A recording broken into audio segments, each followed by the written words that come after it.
There are so many second and third generation Hispanics that have been here in the United States, just like myself, that are now engineers and lawyers and business people. And now, instead of just being in pockets, we're everywhere. And that's pretty incredible. But one thing that we need to keep concentrated on our communities, and what we did here at Ideal: church, police, community, gangs, and school. When we put all five together, the communities start to help and help ourselves. Thank you. Jane Garcia, you have deep Republican roots. What are you telling everybody in this very partisan year? What are your thoughts?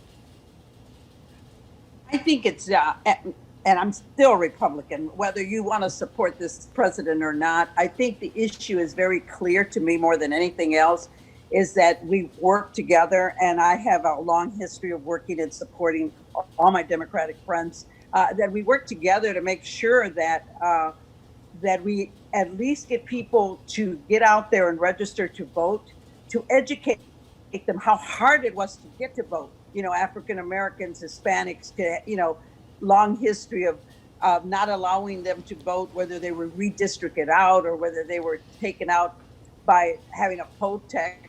I think just so important to educate our young people, and I think these young people actually get it. But I think that we continue to tell them that every single vote will count, no matter what party you're in. I'm a first-generation immigrant that came from Mexico, and so we were migrant workers, and so this governor put out an executive order, right, to protect our workers that are out there that are often, taken advantage. But you see that in all communities, like Eva alluded to that, and that is something that I know I want our community to keep that in mind when we're voting, that it light something up in our belly that we should vote. We have an obligation. I think our youth right now are ready.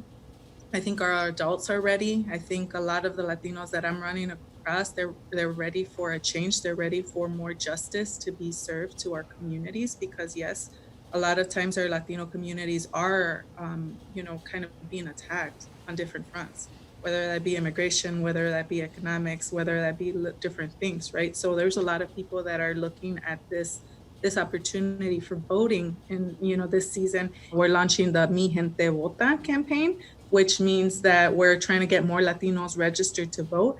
And then we're also trying to get people to vote absentee as soon as possible. We tend to wait to the last minute, but not this year. It's too important. There's a lot of lives on the line, and we need to get our people activated. So if you want to get people registered to vote, we did like a small bit.ly link, bit.ly/MiGente, GENTE, Vota, VOTA. So thank you. All right. Ava, I mentioned to Jane earlier about her deep Republican roots. You have deep Democratic roots. So with equal time here. Well, all I want to say is that Jane and I are like sisters. Yes, you are. We grew up together, and I'm fortunate to have her as a dear friend. I would like to just say that I hope that the leadership in the city and in the state will recognize that we need to invest in training for our tomorrow's workforce. And, I also want to give accolades to Frank.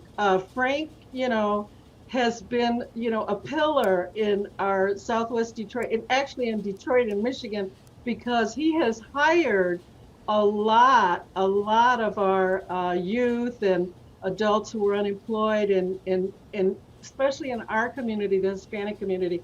So, thank you, Frank. We need more employers like you that invest, and that are building our future workforce. Thank you so much. I grew up in Texas, a family that was hardworking migrant. I wanted to go to college. There was no money, but a man took a chance with me. And actually, he and his wife drove me so that I could receive a migrant scholarship at Central Michigan. And I have been, through that kindness of that family, I have been able to share that with my entire family. My grandmother would always say, we just need one of you to make it, and then the rest of the family will be okay. You can see right here by this panel of successful people that there are many successful people, but how did we get here? I know for me, somebody gave me a hand up. Up next, Dr. Jorge Shanea of Wayne State University. He'll look at the influence the Caribbean Hispanic culture is having on America.